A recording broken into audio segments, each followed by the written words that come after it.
Dr. David Mankoff is here now talking about molecular imaging science and breast cancer. And I think that this connection is so important. Tell us a little bit about your talk. So my talk is all about using molecular imaging, and especially PET, to help drive precision oncology for breast cancer patients. And in particular, there's so many therapies now. You really need more and more tools to decide what are the right therapies and whether or not they're working. And I just think this is the time where molecular imaging shines. And so my talk will be all about not necessarily how you find breast cancer or stage it, but how do you help treat it, how to help guide the treatment. And I think on a patient level, so many people feel like it is so treatable now. We are finding it. But the fact that it's getting better and better in terms of finding and treatment is really incredible. We can't stop, in other words. I agree. And in addition to finding it, which I think nuclear medicine is a very important part of it, nuclear medicine does something that other modalities can't. It not only finds it, it can tell us what it's made of.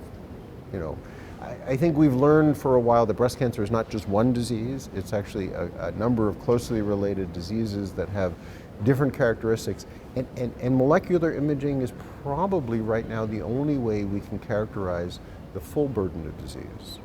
So patients with metastatic breast cancer, this is a really key modality for them and guiding their treatment.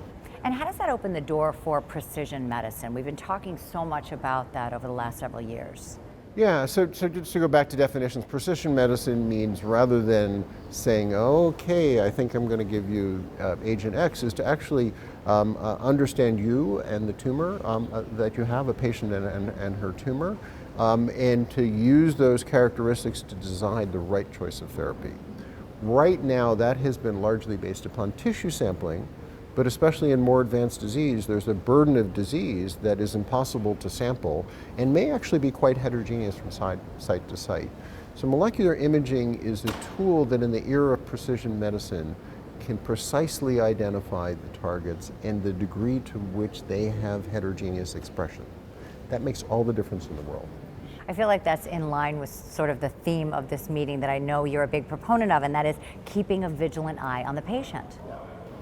Yeah, and so some of what people think of as a vigilant eye on the patient is to make sure the disease doesn't come back. But in somebody with metastatic breast cancer that may be living with that for the rest of her life, we're keeping an eye on the patient and an eye on her treatment, right?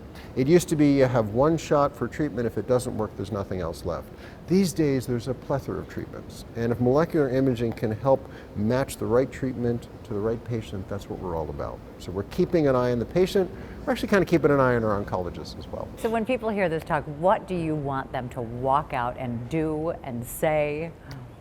There are a couple of themes. One is, I think breast cancer among solid tumors may be the tumor that has the most possible choices for therapy.